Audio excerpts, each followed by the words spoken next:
वंदे गुरुवरम वंदे मुनिवरम। आदरणीय अध्यक्ष ओडिशा सभा, आदरणीय अध्यक्ष केसिंगा सभा, न केवल छत्तीसगढ़ के, न केवल तेरा पंथ समाज के, समग्र भारत के वरेण्य विभूति मिस्टर जस्टिस गौतम जी साहब चौरड़िया, पूजनीय भाभी जी संगीता जी, मान्यगण्य अतिथिवृंद एवं अपने परिवार को विघटन से रोकने के लिए व्याकुल इस भव्य सभागार में उपस्थित समस्त बहनों और भाइयों को मैं प्रणाम करता हूँ। मेरे को आदेश हुआ है कि सेमिनार की भाषा में, संगोष्ठी की भाषा में कहूँ तो विषय का प्रवेश या आज की कार्यशाला का उद्देश्य के बारे में कुछ आलोकपात करूँ। आज की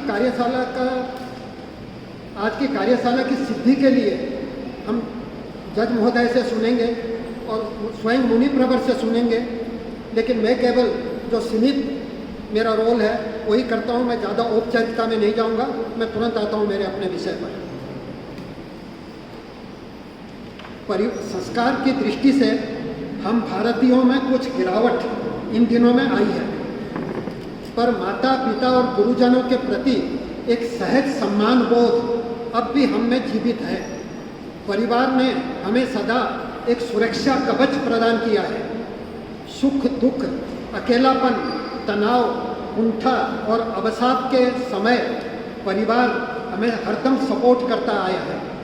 परिवार ऐसा ऐश्वर्य है जिसका आकलन रुपए पैसे से नहीं किया जा सकता।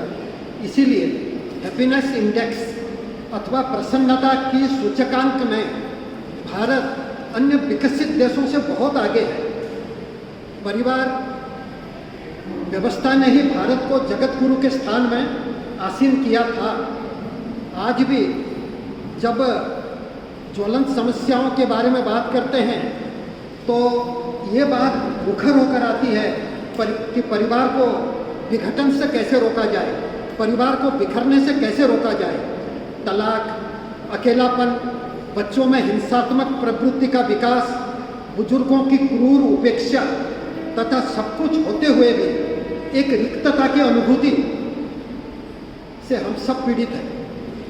आप सबको ज्ञात है कि 20वीं सदी के अंतिम दशक यानी 1990 से 2000 के बीच का तो 10 साल है। इस दशक में इंग्लैंड और अमेरिका में दो चुनाव हुए और वो दोनों चुनाव परिवार की सुरक्षा के मुख्य एजेंडा पर लड़े गए थे। पारिवारिक विघटन के प्रमुख 2 कारण हैं, संदेह और असहिष्णुता। व्यक्तिगत लोभ और अहंकार, इन दोनों ने हम भारतीयों को आज बोना बना दिया है, बहुत क्षुद्र बना दिया है। सुखी और स्वस्थ परिवार निर्माण के लक्ष्य से, सुखी और स्वस्थ परिवार का निर्माण का लक्ष्य तब पूरा होगा जब उसके सदस्यों का अपने संवेगों पर, अपने इमोशंस पर कंप्लीट नियंत्रण हो। आपसी संबंधों को एसिडिक बनाने के लिए, आपसी संबंधों को खट्टा बनाने के लिए ये संवेग बड़े जिम्मेदार होते हैं। क्रोध, आवेश, अहंकार, छलना, लोभ आदि कसायों से व्यक्ति चेतना मलिन होता है और समाज हमारा रुग्ण बनता है। हम सब नेगेटिव तत्वों पर विजय प्राप्त करें तथा अगर ऐसा नहीं कर पाए तो परिवार का बिखरना तय है। उपशांत कलह की उदीर्णा न करें, अतीत की कड़वाहट को भूल जाएं, उससे बाहर आ जाएं, फॉरगेट एंड फॉरगिव को अपनाएं। समग्र वसुधा को हम कहते हैं वसुधैव कुटुंबकम, समग्र वसुधा को अगर हम कुटुंब ना भी समझ पाए कोई बात नहीं, पर अपने कुटुंब को तो अपना समझें, वरना पक्षी की तरह हम आकाश में उड़ना सीख जाएंगे और मछली की तरह समुद्र में तैरना सीख जाएंगे, लेकिन परिवार के अंदर, परिवार के सदस्य की तरह एक अपनों की तरह जीना हम कभी सीख नहीं पाएंगे। 2 बातों की ओर विशेष ध्यान देना चाहूँगा और अपनी बात को समाप्त करूँगा। हमारी बच्चियाँ, हमारी बेटियाँ, हमारी बहनें आज सुरक्षित नहीं हैं। सड़क पर भी सुरक्षित नहीं है, विद्यालय में सुरक्षित नहीं है, कार्यालय में सुरक्षित नहीं है, और आप सब मुझे क्षमा करेंगे, अपने अपने परिवार में भी हमारी बेटियाँ सुरक्षित नहीं हैं। छोटी छोटी लड़कियाँ, 4 साल 5 साल की लड़कियों के साथ क्रूर दुष्कर्म हो रहा है। ऐसे में मैं चाहूँगा कि मुनि प्रवर के पवित्र सान्निध्य में हम सब उपस्थित हैं।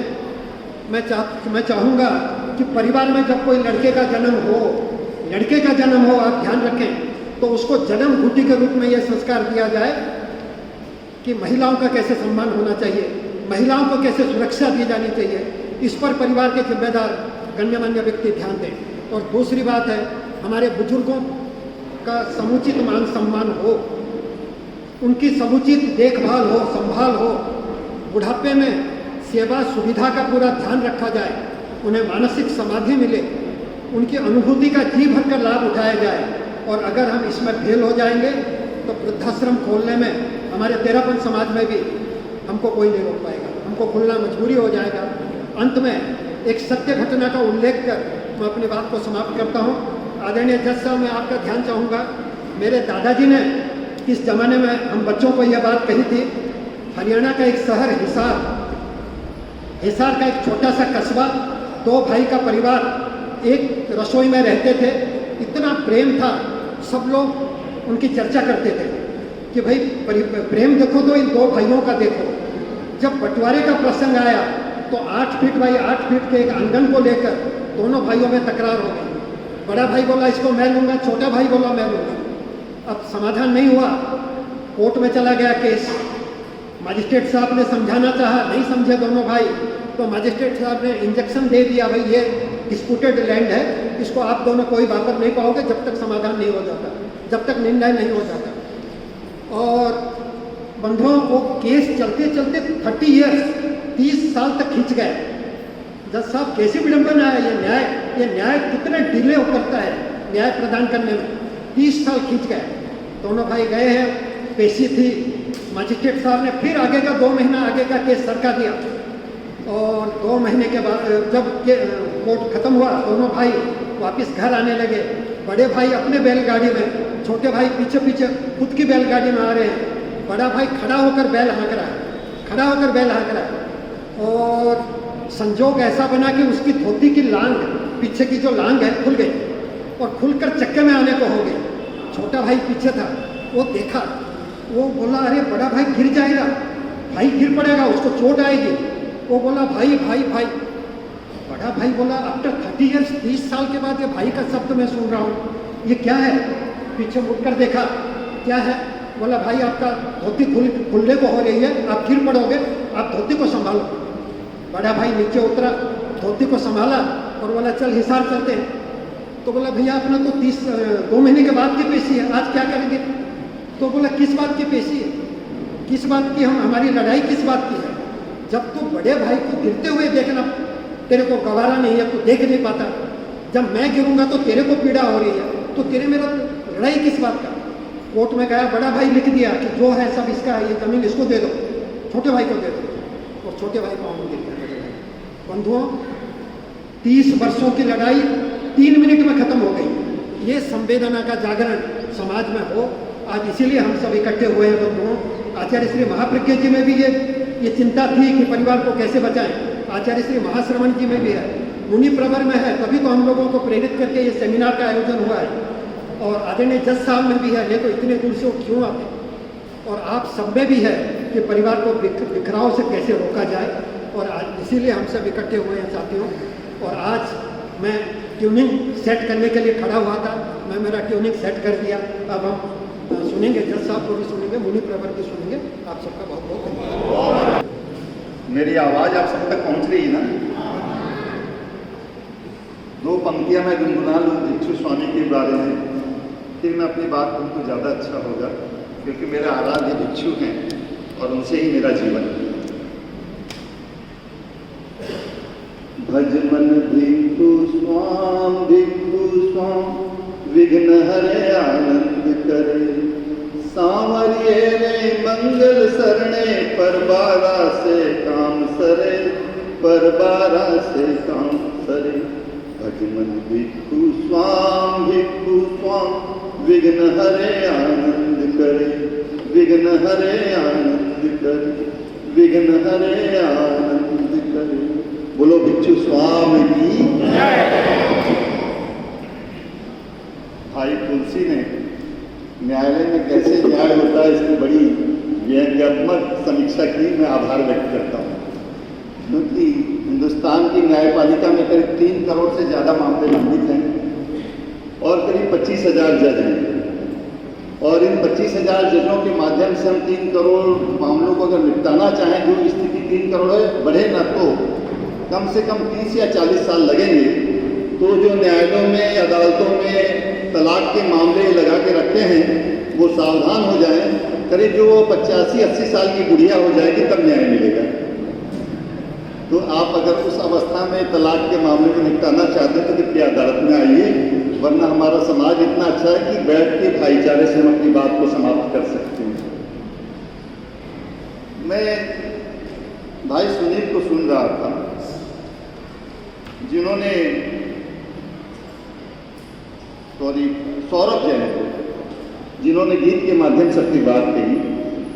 उनके उस गीत के बाद में मुझे कुछ कहने की आवश्यकता नहीं। इतनी सुंदर अभिव्यक्ति उनकी, मेरी आत्मा आत्मविभोर हो रही थी और मेरी आंखें नम हो रही। ईश्वर करे आपका ये गीत हर घर में गाया जाए और रोज की प्रार्थना हो जाए, जिससे हमारी घर की समस्याओं का समाधान हो जाए। मुनिश्री, मैं आपकी कृपा से यहाँ पे खड़ा हूँ, देवगुरु धर्म की कृपा से खड़ा हूँ। न्यायाधीश के जीवन में अगर देखें तो फैसले करना कठिन काम है, और उन फैसलों में फैसले लिखना और कठिन है जो पारिवारिक मामले होते हैं।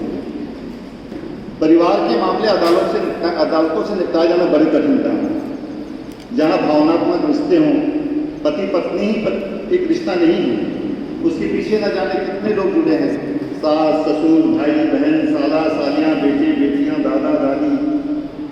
मैं एक कागज में एक फैसला लिख सकता हूँ कि न्यायाधीश पति पत्नी नहीं रहे, लेकिन एक पति पत्नी नहीं रहे, इस फैसले में न जाने कितने परिवारों को दुख सहना पड़ता है।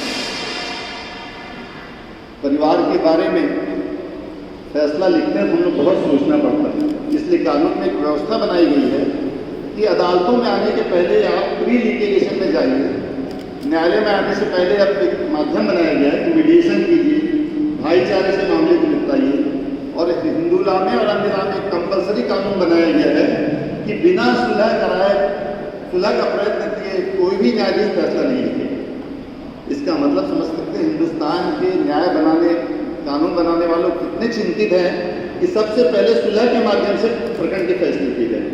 अगर सुलह के बिना फैसला किया गया तो वापस रद्द करके फिर सुनवाई में लिया जा सकता। इसका मतलब है सुलह का कितना महत्व है।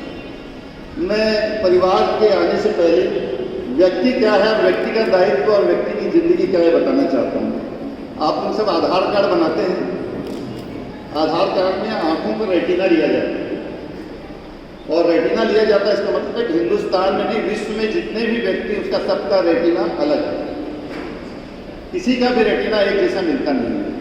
हमारे यहाँ कभी कोई चोरी हो जाती है या कुछ होता है तो स्नैफर डॉग बुलाए जाते हैं, जो सूंघ कर जो कुत्ते उस मुकाम तक पहुँचते हैं। इसका मतलब हर व्यक्ति की सुगंध अलग है, गंध अलग है। किसी भी व्यक्ति की गंध एक दूसरे से मिलती नहीं है। आपके थंब इंप्रेशन जो होते हैं, अंगूठे के निशान जो होते हैं, किसी भी एक व्यक्ति से दूसरे व्यक्ति का नहीं मिलता। इसका मतलब है परमात्मा ने जो संसार बनाया है, अपने अपने कर्मों के अनुसार हर एक का अलग से डीएनए दिया। डीएनए टेस्ट होता है, उसका किसी दूसरे से मेल नहीं खा सकता। फिंगरप्रिंट मेल नहीं खा सकती, आंखों की रेटिना मेल नहीं खा सकती। इसका मतलब है परमात्मा ने या कर्मवाद के सिद्धांत ने, यूनिवर्सल नियम ने ऐसा ही नियम बना रखा है कि हर व्यक्ति अपने आप में यूनिक है, उसका किसी व्यक्ति से तुलना नहीं की जा सकती। तो जब आप इतनी यूनिक पर्सनालिटी हैं तो डेफिनेटली आपको यूनिक होना चाहिए। आपका जीवन अच्छा होना चाहिए, आपका व्यक्तित्व अच्छा होना चाहिए, आपका चरित्र अच्छा होना चाहिए, जिससे हम उस ईश्वर की कल्पना को साकार सकें कि you are the unique person in the world. आप एक ऐसे व्यक्तित्व हैं जिसके माध्यम से आपका पूरा व्यक्तित्व एक अपने व्यक्तित्व की तरह ही हो सकता है, आपका कोई डुप्लीकेट नहीं हो सकता। अब रहा सवाल कि एक व्यक्ति जब यूनिक है तो उसके विचार एक जैसे हों जरूरी नहीं, उसका खान पान और पसंद एक जैसी हो जरूरी नहीं, उसके रहन सहन का तरीका एक जैसा हो जरूरी नहीं। उस स्थिति में परिवार में समन्वय स्थापित करना कैसे संभव हो, ये प्रश्न खड़ा हो सकता है। लेकिन आपने देखा होगा कि परमात्मा ने हमारे हाथों में 5 उंगलियां दी, एक अंगूठा और 4 उंगलियां दी। हर एक का काम अलग अलग है। जब मैं आप पे नाराज होता हूँ तो मिस्टर आप ऐसा कर रहे हैं, और मेरे को जब शादी करनी हो तो रिंग फिंगर को आगे कर देता हूँ। आप रिंग फिंगर में ही अंगूठी बनाते हैं ना, इसका मतलब है कि भगवान ने जो उंगलियां बनाई उसका अपना अपना दायित्व है, और वो अगर ना हो, सब अलग अलग ना हो, तो आप काम नहीं कर सकते हाथ से। अलग होना भी संसार और प्रकृति का एक बहुत बड़ा वरदान है हमारे जीवन में। आपकी अलग विचारधारा, अलग सोच होना, आपका अलग गंध होना, स्मेल होना, रेटिना अलग होना, यह भी एक बहुत बड़ा संसार का प्रकृति का नियम है। और इसको जब आप समझकर काम करेंगे तो परिवार में निश्चित ही एकता रहेगी, भाईचारा रहेगा। मैं अपने परिवार की घटना से अपनी बात शुरू करता हूँ। वैसे तो कहा जाता है घर की बात बाहर नहीं करना चाहिए, लेकिन मैं तेरापंथ धर्म संघ को और समाज को, राष्ट्र को अपना परिवार मानता हूँ।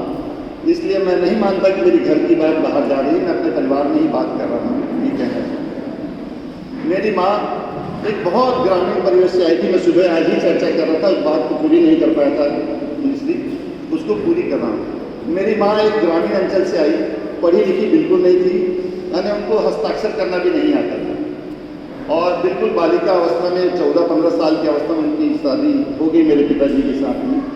आप सोचिए ग्रामीण बालिका का जीवन कैसा होता है। और उतने ही दुर्वासा ऋषि की तरह मेरे पिताजी, बहुत क्रोधी स्वभाव, उनको उनके तेज को सहना कोई सामान्य बात नहीं थी। लेकिन मेरी माँ आई, मेरी जो दादी माँ थी वो उनको धार्मिक शिक्षा देती थी, धार्मिक शिक्षा के साथ कुछ अक्षर ज्ञान दिया। तब मेरी माँ ने जिंदगी भर उनका यशोगान कहा कि मेरी सास ने मेरा जीवन बना दिया। कभी मेरी दादी माँ उनको डांटती थी, कभी कुछ शिक्षा देती थी।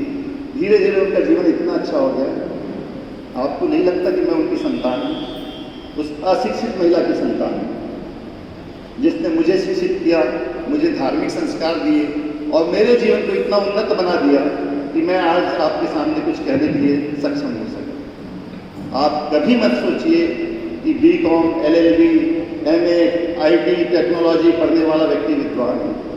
हो सकता है आपके घरों में कम पढ़े लिखे लोग ज़्यादा विद्वान हों, ज़्यादा वैज्ञानिक हों, ज़्यादा पारंपरिक रूप से शिक्षित हों। मुझे अपने जीवन की अच्छी तरह से घटनाएं याद हैं कि जब मेरे पिताजी जब गुस्सा हो जाया करते थे तो उनके तेज को संभालना बड़ा कठिन था। हम नहीं संभाल पाते थे, परिवार के लोग नहीं संभाल पाते थे। पिताजी बड़े सत्यवादी थे, बड़े चरित्रवान थे। वो मुझे कहा करते थे कि जबान का सच्चा और लंगोट का पक्का जो आदमी दुनिया में कहीं भी चला जाए उसको खतरे की कहीं कोई आवश्यकता नहीं।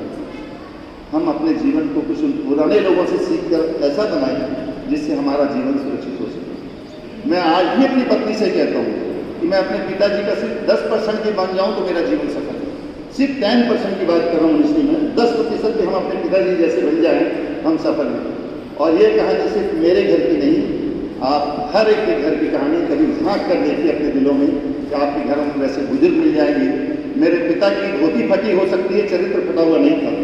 उन्होंने गरीबी में धोती फटी हुई पहनी थी, उनका चरित्र कभी फटा हुआ नहीं था। परिवार को चलाने के लिए दिन रात उन्होंने पसीना बनाया, 2-2 बजे रात तक के वो जगते थे, अपना खाना छोड़कर हमारे लिए खाने की व्यवस्था की। कल्पना कीजिए ऐसे माता पिता के उपकार को भूलने वाला दुष्ट ही हो सकता है, और ऐसी दुष्टता कोई ना करे ऐसे मैं प्रार्थना करता हूँ। आज बात चल रही थी कि घर के बुजुर्गों को कैसा रखा जाए, कैसा रखा जाए। जैसे उन्होंने अपनी गोद में हमें रखा था, जब हम बच्चे तो हथेलियों में रखा करते थे, उछाल कर खुश होते थे कि मेरा लल्ला है। आज वृद्धावस्था उनकी बच्चों जैसी अवस्था है, आपको तो 24 घंटा उनके साथ बिताना चाहिए। मैं मनुष्य कहना चाहूँगा, मेरे जिंदगी का अगर कोई कमज़ोर हिस्सा है तो मेरा न्यायिक जीवन है। मैं अपने माता पिता को उतना समय नहीं दे पाया, लेकिन मेरे 2 भाई ऐसे हैं जो श्रवण कुमार जैसे हैं। मुझे इतना निश्चित कर रखा था उन्होंने कि दिन रात माता पिता की बात सेवा करना। बहुएं हमारे यहाँ ईश्वर की कृपा से ऐसी आई कि उन्होंने उनकी पूरी देखरेख की। मैं कभी कभी सोचता हूँ कि मेरे को न्यायाधीश की नौकरी बहुत महंगी पड़ गई, कि जो समय मुझे मेरे पिता को देना था उतना मैं नहीं दे पाया। मुझे जितनी छुट्टियाँ मिलती थी मैं जाता था। गुरु कृपा ऐसी रही कि उनके अंतिम समय में मैं उनके पास में बैठ कर समाई कर रहा था और मेरी पत्नी उनको भजन सुना रही थी। उनका अंतिम समय बहुत अच्छे से बीता। जीवन भर स्वस्थ रहे, मस्त रहे, और सत्य बोलना उनके स्वभाव में था। आप देखिए आपका परिवार कैसे चलेगा। कुछ लोग होते हैं जो परिवार में परिवार जोड़ने का काम करते हैं। मैं अपनी एक और सत्य घटना बताता हूँ, मेरी माँ की बात कंप्लीट करता हूँ। मेरे पिताजी से जैसे क्रोधी दुर्वासा ऋषि को उन्होंने महात्मा बना दिया, अंतिम क्षण में ऐसा रहा कि बिना माँ की आज्ञा के उनका जीवन नहीं चलता, हमेशा हर बात माँ से पूछ के करते थे। ये किसका प्रताप था? मेरी माँ की शीतलता का। घर में अगर एक स्त्री शीतल है, स्वभाव की अच्छी है, धार्मिक है, तो पूरे परिवार को बदल डालती। हम सबके जीवन को उन्नत बनाया, शिक्षा दी, हमें ज्ञानी बनाया। हमारे सारे भाई पढ़े लिखे हैं, कोई MSc है, कोई MA कुछ है। शिक्षा बड़ी चीज़ नहीं है। ये जो स्कूलों में जो शिक्षा मिलती है ना, वो एक बौद्धिक स्तर बढ़ाने तक के लिए ठीक है। संस्कार आपको ज्ञानशाला से ही आ सकते हैं। आज सुबह चर्चा चल रही थी ज्ञानशाला की, मैंने गर्व से कहा मैं भी उस ज्ञानशाला का विद्यार्थी हूँ। उस समय ज्ञानशाला का ऐसा स्वरूप नहीं होता था जैसा आज देखने को मिलता है कि ड्रेस है, किट्स मिलती है, शिक्षा की बड़ा हाई टेक्नोलॉजी दी जा रही है। हमको कुछ गाँव की महिलाएं पढ़ाया करती थी जो वृद्ध थी। इतना सिखाया उन्होंने बचपन में कि अब ऐसा लगता है कि हम उनके संस्कारों के कारण आज खड़े हैं। मैं उनके चरण छूने गया था कि 60 साल 61 साल की अवस्था में, अभी 2 महीने पहले मैं उनके चरण छूने गया था। तो अपनी पत्नी को लेकर के आपने हम पर उपकार किया, हमें शिक्षित किया। धार्मिक शिक्षा जीवन को विकसित करती है, उन्नत बनाती है। आज पूरा विज्ञान भी आपको सुख शांति नहीं दे सकता। पंखा नहीं चल रहा है, कोई खास बात नहीं है। प्रकृति की विवर्ता हुई बहुत अच्छी ठंडकता आ गई। और मैं तो देखता हूँ उन्हीं से, जब मैं सामायिक में बैठता हूँ तो मुझे इस बात का एहसास नहीं रहता कि पंखा चल रहा है, AC चल रहा है या नहीं चल रहा है। अगर आप तन्मयता से ध्यान में लग जाए तो आपको इन सब चीज़ों की आवश्यकता महसूस नहीं होती। धर्म को अपने साथ, शिक्षा के साथ जोड़ कर रखें। बच्चों में यही संस्कार डालिए कि जीवन कीमती है, पैसा कीमती नहीं है। आज हर माँ बाप ये चाहता है कि मेरा बच्चा विदेश चला जाए, इस जगह पे काम करे, लाखों रुपए कमा ले। मेरे पास एक केस आया अमेरिका का, एक अपने जैन समाज की तेरापंथी बच्ची, उसने रात को मुझे एक स्वामी जी के माध्यम से फ़ोन किया कि उनके पति पत्नी के बीच में तलाक होना है और दोनों क्वालिफाइड है, US में काम करते हैं, दोनों की तनख्वाह बहुत अच्छी है, लेकिन विचार नहीं है। तो आप क्या सोचते हैं कि वो शिक्षित नहीं है? आप क्या नहीं सोचते हैं कि उनके पास पैसे की कोई कमी है? लेकिन उनका जीवन सुखी है। और जीवन सक्रिय रहने के लिए मेरे भाई मनोज जी ने, मुकेश जी ने कहा कि सहनशीलता की जरूरत है। मेरी माँ अगर नहीं सहती, मेरे पिताजी को नहीं सहती, दुर्वासा ऋषि को नहीं सहती, तो मेरी अदालत में, किसी और अदालत में उनके तलाक का मुकदमा होता और उनके तलाक के मुकदमे के कारण हमारा परिवार इधर उधर भटक जाता है। लेकिन धीरे धीरे उस महिला ने, जो पवित्र महिला थी मेरी माँ, उसने पूरे परिवार को संगठित करके पूरे सब लोगों को सुधार दिया। तो कुछ सहोगे तो कुछ रहोगे। जो सहता है वो रहता है। मैंने देखा है आज जो मेरे कुछ भाई दिग्भ्रमित होकर बंदूकें उठा चुके हैं, वो क्या कर रहे हैं? एक को मार रहे हैं या खुद मर रहे हैं। ये कोई समाधान नहीं समाज का। वो अगर एक दूसरे कंधा मिला के समस्याओं के समाधान के प्रयास करते, कुछ वो सहते कुछ हम सहते, तो शायद जीवन समाज का और बेहतर है। तो परिवार को संगठित, सुरक्षित और प्रेम में रखने के लिए भाई सुनील, क्या नाम, सौरभ ने जो गीत गाया है, मैं फिर कहूँगा, इतनी सुंदर पंक्तियाँ हैं उसमें कि सहन करना है, प्यार से साथ में बैठकर भोजन कीजिए, एक दूसरे के सुख दुख को प्रेम से सुलझाने की कोशिश कीजिए। अगर उस पंक्तियों को, एक एक शब्द को अगर याद किया जाए, तो मैं सोचता हूँ कि मेरे किसी भी वक्तव्य की जरूरत नहीं।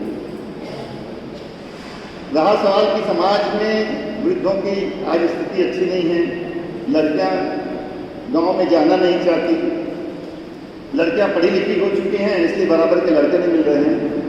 ये सिर्फ हम पैदा हो गए। अभी मैं DOT से बात कर रहा था, मुझे उसका नाम नहीं मालूम। मैंने उससे पूछा तुमको कैसा पति चाहिए, बिजनेसमैन चाहिए या क्वालिफाइड आदमी चाहिए, तुम गाँव में रहना चाहती हो और शहर में जाना चाहती हो? तो उसने बहुत सुंदर उत्तर दिया। इसी प्रांगण में बच्ची बैठी थी। लोग ये धारणा बदल दें कि नई पीढ़ी बहुत खराब है। नई पीढ़ी में बहुत सी अच्छी चीज़ें हैं। आप अगर सही ढंग से मूल्यांकन करेंगे तो पुराने लोगों में भी कुछ बुराई नहीं हो सकती। तो हम नई पीढ़ी के साथ बैठें, एक दूसरे की भावनाओं को समझें, समाधान करने की कोशिश करें। उसने मुझे कहा कि अगर मुझे बिजनेसमैन भी मिलता है तो मुझे कोई प्रॉब्लम नहीं है, क्योंकि अगर मैं पढ़ी लिखी हूँ और फिर वो बिजनेसमैन है, हम दोनों मिलकर परिवार को बहुत अच्छा बना सकते हैं। वो पैसा कमा सकता है, मैं परिवार की देख रेख करता हूँ। तो मैंने कहा तुम गाँव में क्यों जाना चाहती हो? तो बोले शहर में रह के भी क्या करना है। आज टेक्नोलॉजी है कि गाँव भी शहर बन चुका है।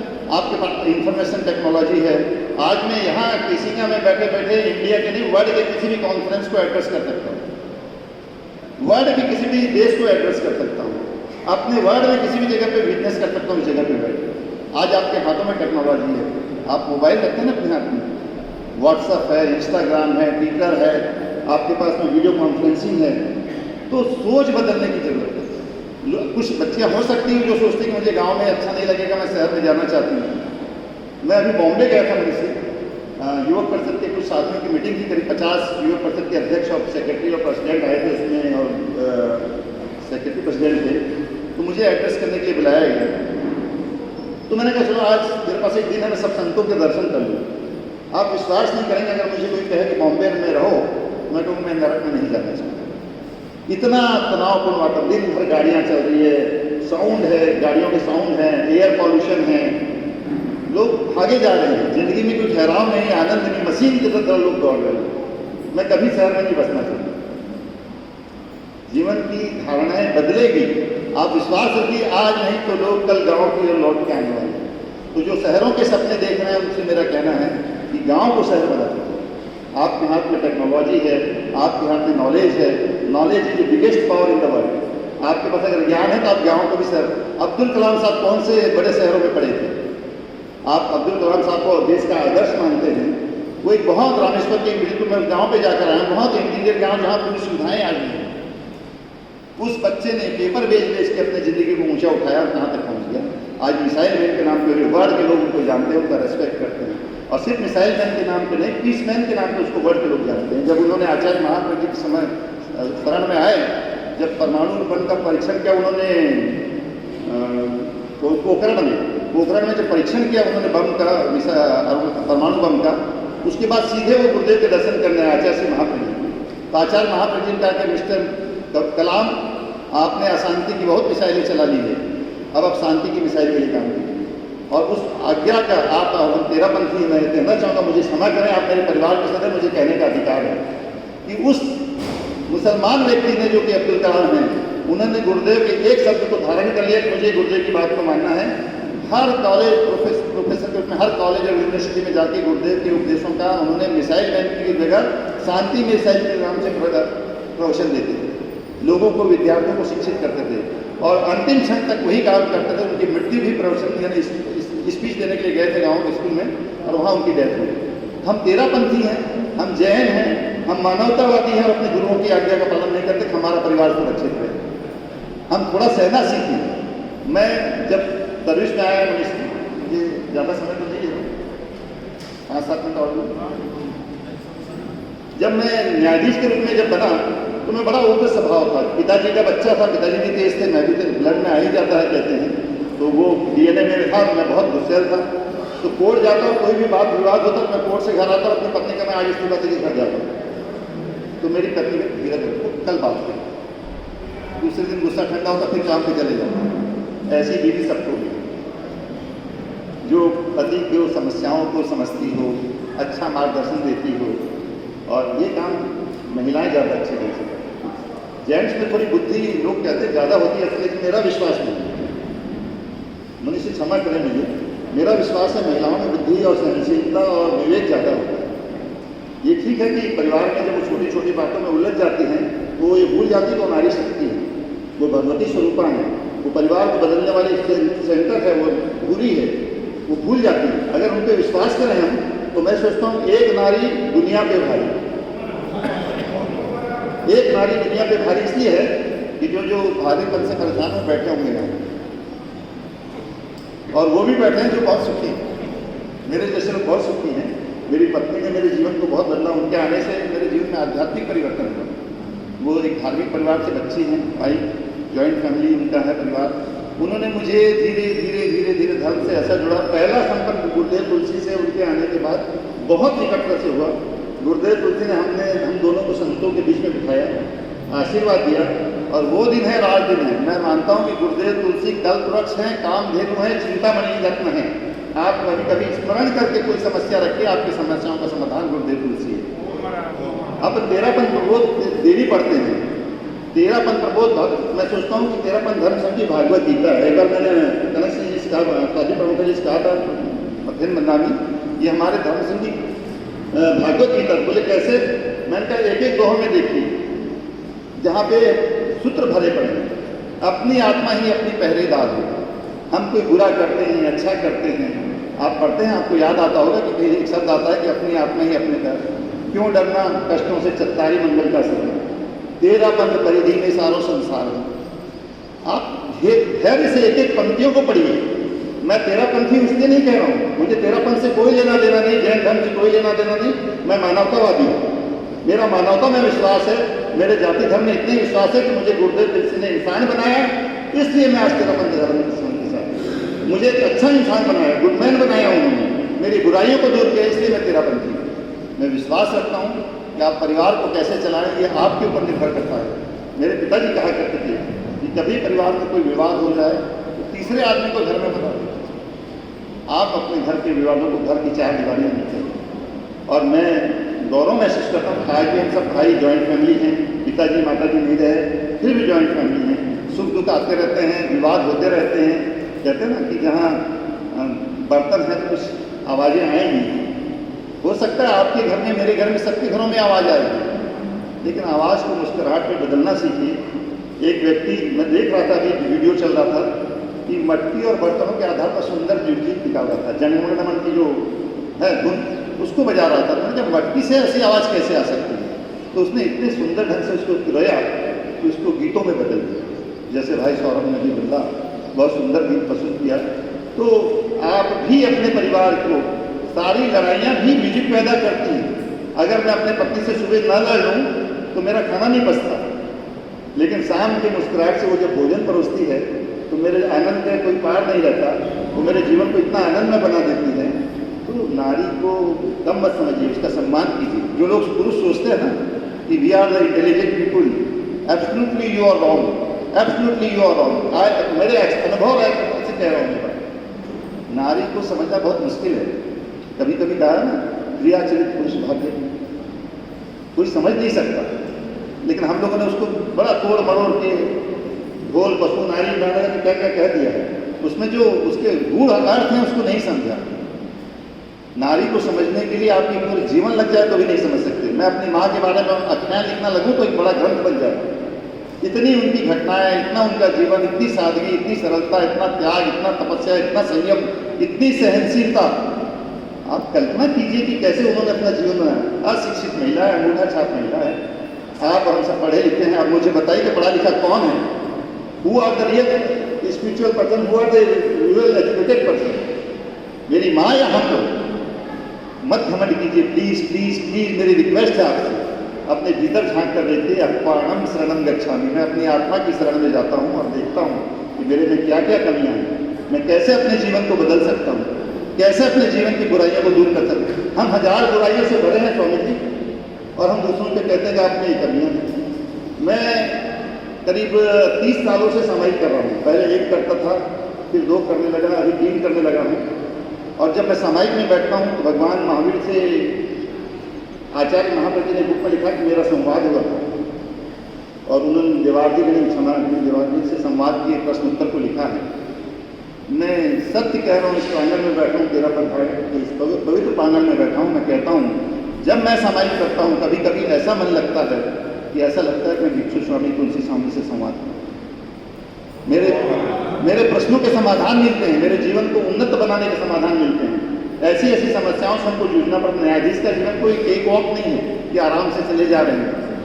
मेरी पत्नी आती सुबह पूछती कि आज भिंडी बनाऊँ कि बरबट्टी बनाऊँ, तो मैं कहा जो, अरे 2 चीज़ में आप एक नहीं बता पाते। मैं कहा फैसला लिखते हैं, 50% के विचारधारा है, तो उसमें एक सुनना है, तो 2 भिंडी और बरबट्टी में भेद नहीं कर पाती। कल्पना कीजिए कैसा जीवन है, कितना कठिन जीवन है। न्यायाधीश की कुर्सी पे बैठिए आप, आनंद भी आएगा, क्योंकि आनंद इसलिए आएगा कि आप दुनिया को एक समाधान देते हैं, उनकी समस्याओं का समाधान देते हैं, उनके जीवन को अच्छा बनाने की कोशिश करते हैं, अगर आप पाक साफ और प्रामाणिक हैं। नहीं तो मेरे तो इतने प्रलोभन हैं कि मैं आपसे बड़ा सेठ बन सकता हूँ, बुरा मत मानिएगा। आपसे बड़ा सेठ बन सकता हूँ और एक रात में बन सकता हूँ, एक रात में बन सकता हूँ। इतने बड़े बड़े प्रलोभन हैं हमारे पास, लेकिन पैसे को क्या करेंगे? न जाते काम आता है, न आते काम आता है।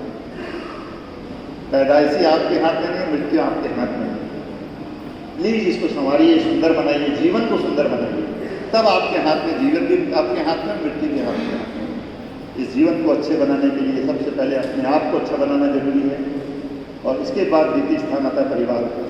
आप अगर अच्छे हैं, सहनशील हैं, धार्मिक हैं, करुणा वाले हैं, उदार हैं, मान लीजिए मैं एक घटना कहकर अपनी बात संपन्न करूँगा स्वामी। मेरा विवाह हुआ, एक बड़े प्रतिष्ठित परिवार में विवाह हुआ, बहुत धार्मिक लोग हैं वो लोग, हमसे काफ़ी उत्कृष्ट परिवार है, मैं कहता हूँ जो है स्थिति ठीक है। जब मेरा विवाह उनसे संपन्न हुआ, मेरी पत्नी विवाह के घर आई, तो उस समय थोड़ा मैं स्मार्ट लगता था, आजकल तो नहीं लगता हूँ, बाल झड़ गए हैं, बाल सफ़ेद हो गए हैं। तो लोग कहते हैं कि चौड़िया साहब ने कैसे सांवली सी बालिका से मैरिज कर लिया, ये तो 19 दिखती है और चौड़िया साहब 21 दिखती है। अब देखिए झगड़ा शुरू कराने वाले लोग कहाँ से शुरू करते हैं। तो मेरी पत्नी के बारे में ऐसी कुछ टिप्पणियाँ हुई। फिर विवाह में कुछ भेंट दी जाती है, तो पलंग थोड़ा पुराना दिख रहा है, अरे तो सोना मुझे है आपको है। लेकिन महिलाओं की या चर्चा करने वाले पुरुषों की मैं किसी व्यक्ति विशेष पे ऐसी छोटी छोटी बीचों में उलझन पैदा करते हैं। कह रहे सामान थोड़ा पुराना दे दिया, ये तो मुझे लगता है ठीक नहीं है, इसकी क्वालिटी ठीक नहीं है, किसी को रंग पसंद नहीं आया, किसी को कुछ पसंद नहीं आया। तो मेरी पत्नी ने मुझे कहा कि देखिए सब ऐसी ऐसी टिप्पणी कर रहे हैं, कुछ महिलाएं ऐसी टिप्पणी कर रही हैं। तो मैंने कहा इस विषय पर 6 महीने बाद बात करेंगे, आज नहीं करते, आपका 6 मंथ भी डिस्कस इट बस करता। अभी तुम सबका सुनते रहो कौन कौन क्या कहता है, उसके बाद 6 महीने बात करेंगे। मध्यम बनना भी 6 महीने बाद मेरी पत्नी बहुत जोर से मुस्कुराने लगी, बोले सेक्स समाधान हो गया। ये कोई मुद्दे हैं क्या? बच्ची नहीं आई है, खाना बनाना नहीं जानती, बच्ची आजकल सलवार सूट में जींस पहनती है, बच्ची ऐसे ही सुबह 6 बजे नहीं उठती, 6:30 बजे उठती, 7 बजे उठती है। अरे आप किस लिए हैं? आप अनुभवी हैं, जीवन आपका अच्छा है, आप बहुत बेहतरीन लोग हैं। इंसान को बदलना है तो आपके प्यार की जरूरत है। मेरी माँ अगर मुझे डांटती ही डांटते रहती तो मैं भी आज कहीं नक्सलवादियों के साथ में खड़ा रहता, लेकिन उन्होंने प्यार से समझाया, गलतियों को सुधारा, इंसान बनाया, सहना सिखाया, रहना सिखाया। साथियों ज़्यादा कुछ कहने की जरूरत नहीं है। भाई सौरभ के गीत को याद कीजिए, तुलसी जी के वक्तव्य को याद कीजिए कि अदालतों में मत जाइए, आपके फैसले अदालतें नहीं कर सकती, और अदालतें करेंगी तो एक अदालत से दूसरी अदालत और दूसरी अदालत से तीसरी अदालत जाते जाते आपकी पीढ़ियों के पास सिर्फ फाइलें रहेगी, न्याय नहीं रहेगा। मैं न्यायाधीश होकर कहता हूँ। तो प्लीज अपने परिवार को सुखी बनाइए, खूब प्रसन्न रहिए, 24 घंटा अपने गुरुओं को याद करके। आप कितना घंटे काम करती हैं? आचार्य महासमझ जी को देखता हूँ सुबह 4 बजे 4:30 बजे आसन में बैठ जाते हैं, वही पोस्चर दिन भर रहता है, बिल्कुल सावधान की मुद्रा, रीढ़ की हड्डी सीधी। गौतम चौड़िया साहब को इतने आराम कुर्सियाँ एशिया सब मिली है तो भी शरीर दुखते रहता है। इधर बेल्ट लगाएंगे, उधर बेल्ट लगाएंगे, टैबलेट्स लेंगे, दुनिया भर की दवाइयों से पत्नी मेरी परेशान हो जाती है। और आचार्य श्री महासमझ जी को देखिए, मुस्कुराता चेहरा, मुस्कुराती लालिमा उनके चेहरे की दुनिया की थकान मिटा देती है। मैं ऐसे गुरु को पाकर धन्य हूँ, ऐसे मुनिवर को पाकर धन्य हूँ, ऐसे साधु संतों को पाकर धन्य हूँ। आज आपने मुझे धैर्य से सुना, आपका हृदय से आभार व्यक्त करता हूँ। कुछ ऊंचा नीचा कहा हो तो क्षमा याचना करता हूँ। आप सबके प्यार के लिए शब्दों में कुछ कहना संभव नहीं है। पूरे साथियों ने जो सम्मान दिया मुझे, बहुत बहुत हृदय से आभार। एक ही प्रार्थना करता हूँ, सुबह उठो तो मुस्कुराओ और शाम को सो तो मुस्कुराओ। 24 घंटा प्रसन्नता बनाए रखो और गुरुदेव की शरण में रहो। जो देव गुरु धर्म की शरण में 44 मंगलम डेली सुनते हैं उसकी शरण में रखता है, उसके जीवन में आनंद ही आनंद है, आनंद ही आनंद है, आनंद ही आनंद है। भज मन भिक्खु स्वाम विघ्न हरे आनंद करे। सांवरिये रे मंगल सरणे, पर बाधा से काम सरे, पर बाधा से काम सरे। भज मन भिक्खु स्वाम विघ्न हरे आनंद करे, विघ्न हरे आनंद करे, विघ्न हरे आनंद करे। ओम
अहिंसा यात्रा के प्रवर्तक आचार्य श्री महासमाज जी के कीर्तन में कोटि से वंदन। मुनिवृंद, कार्यक्रम के मुख्य अतिथि, विशिष्ट श्रावक, न्यायाधीश श्री गौतम जी चौरड़िया, प्रांतीय सभा के पदाधिकारीगण, उपस्थित भाइयों और बहनों, आज प्रांतीय सभा के तत्वाधान में परिवार सेमिनार का आयोजन किया गया और आप लोगों ने परिवार के बारे में विस्तार के साथ सुना। और आप सब जानते हैं, भारत में अनेक विरासतें हैं, उनमें एक महत्वपूर्ण जो विरासत है वह है परिवार। परिवार केवल इस रूप में भारत में मिलेगा और विदेशों में मिलना मुश्किल है। तो आप सब भाग्यशाली हो, आपको इस दृष्टि से मैं आपको कह रहा हूं कि आप परिवार के साथ रह रहे, इस दृष्टि से आप भाग्यशाली। दुनिया में 7 वार बताए गए हैं, 8वां जो वार है वो परिवार।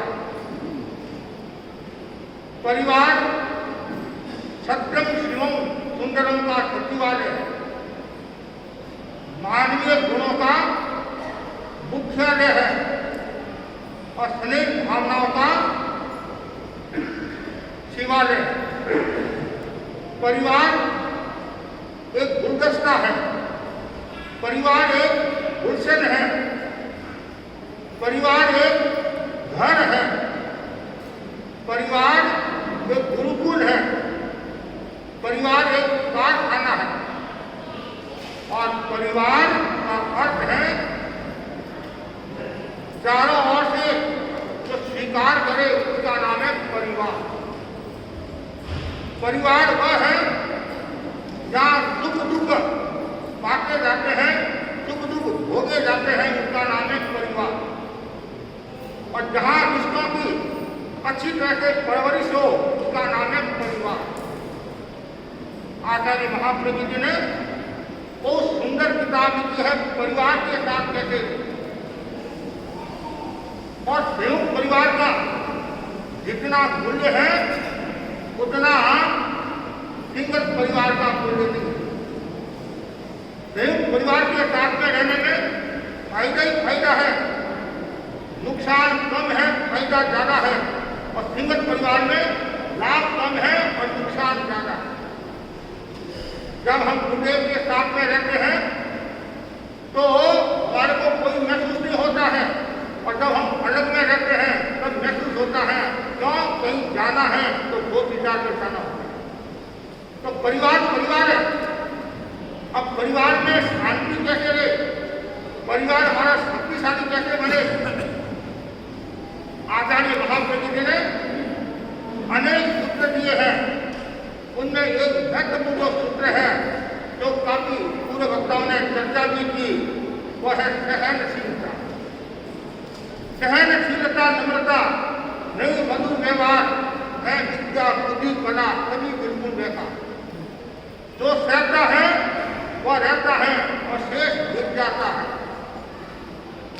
वैचारिक सहिष्णुता, कष्ट सहिष्णुता और व्यक्ति सहिष्णुता, ये तीनों ही महत्वपूर्ण है।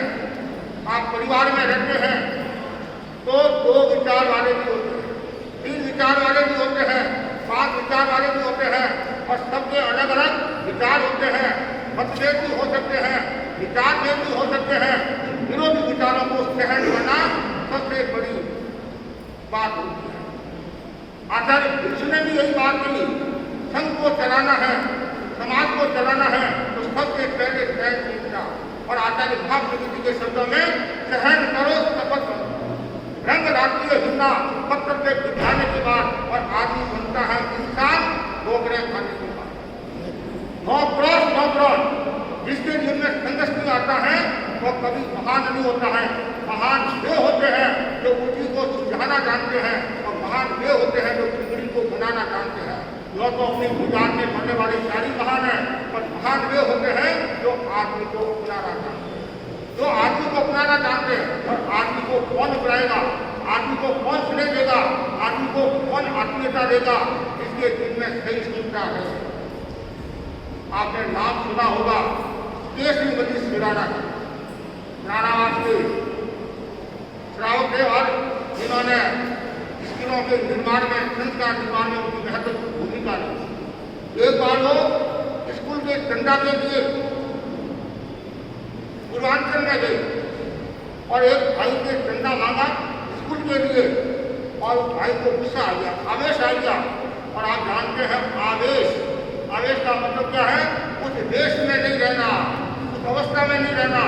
आदमी को इतना गुस्सा आया और केसरी मजीद सुराना के ऊपर थूक दिया, इतना थूका, और केसरी मजीद ने गुस्सा नहीं किया, आवेश में नहीं आए, असहिष्णुता की नौबत नहीं आने दी। उन्होंने हाथ जोड़कर कहा, कहाँ से ये धूप तो भेड़ों को दिया है, संस्था को आप क्या दे दो, संस्था को क्या दे दो, स्कूल को क्या दे दो। सामने वाला व्यक्ति बिगड़ गया, दोनों में गिर पड़ा, जो देना है बिगड़वाना। कितनी महत्वपूर्ण बात है। ऐसे यदि परिवार में सहनशीलता आ जाए, समाज में सहनशीलता आ जाए, संघ में सहनशीलता आ जाए, तो ये संघ स्वर्ग में हो जाएगा, समाज स्वर्ग में हो जाएगा। और फिर हमारे को ये सेमिनार करने की आवश्यकता भी नहीं होगी, और गौतम जी जोड़िया का तब भाषण होगा और तब तुलसी भाई का भाषण होगा, कोई आवश्यकता नहीं रही, न मुनि बनवाने को संचालक करने की आवश्यकता रही। एक सहनशीलता, एक सहनशीलता बहुत जरूरी है, और जहाँ सहनशीलता होगी वहाँ समस्याओं का समाधान है। पुराने समय में हम कहते थे और लोगों से सुनते थे कि दहेज के कारण घर में समस्या आ रही है, तलाक की नौबत आ रही है, या कोर्ट कचहरी में जा रहे हैं। उन्हें मोहनलाल आदत घुमाते थे दहेज से भी ज्यादा असहिष्णुता की स्थिति। आज कोई किसी को सहन करने के लिए तैयार नहीं है, पति भी पति को सहन करने के लिए तैयार नहीं है, और पति भी पति को सहन करने के तैयार नहीं और बेटा बाप को सहन करने के लिए तैयार नहीं है, न माँ है न बेटी। और दो, मैं भी बड़ा, वो बोलता मैं भी बड़ा। और ये बड़े बड़े में जब अहंकार पर चोट आती है तब आदमी को गुस्सा आता है, और उसमें यदि वो थोड़ा सहन कर ले। और पुराने संत कहते थे एक नरम और दूसरा गरम तब रे धरती शरम। एक गरम दूसरा नरम तब रे धरती शरम, और एक गरम और दूसरा भी गरम फिर दूसरे गरम। तब यह समस्या आती है और तब आपको कोर्ट कचहरी में जाना पड़ता है। और फिर कोर्ट कचहरी वाले की वो भी तो मानव है, आपकी कितना निर्णय देंगे, कितना निर्णय देंगे, उनको भी तो समय लगता है। लेकिन एक फ्रांस या जर्मनी में एक ऐसी संस्था है, कोई भी कोर्ट कचहरी के लिए जाता है तो वहाँ कहा जाता है आज नहीं कल आना, 24 घंटे के बाद में आना। और 24 घंटे के बाद में जाएगा फिर क्या होगा, उसका गुस्सा शांत हो जाएगा। जैसे कि जैसे आपने कहा नहीं कि 6 महीना के बाद में उठे देंगे, अरे 6 महीना के बाद में उठे देने की आवश्यकता नहीं है। और 1 घंटा के बाद में भी उठे दो तो भी अनेक समस्याओं का समाधान हो जाएगा। कारण है जब आदमी गुस्से में होता है उसमें उसको कोई ध्यान नहीं रहता है। क्रोधी, शराबी, भुल्लकड़ ये तीनों भाई है। क्रोधी को कोई ध्यान नहीं रहता है, शराबी को कोई ध्यान नहीं रहता है, भुल्लकड़ को भूलने वाला है उसको भी कोई ध्यान नहीं रहता है। इसलिए अपेक्षा है। और यदि आप अनमोल विरासत को सुरक्षित रखना चाहते हैं और जो विघटन की स्थितियाँ आती है परिवार में जो बिखराव की शक्तियाँ बननी है, इसके लिए सबसे पहले सहनशीलता की साधना। मुझे सहन करना है, सहन करना है, सहन सहन सहन।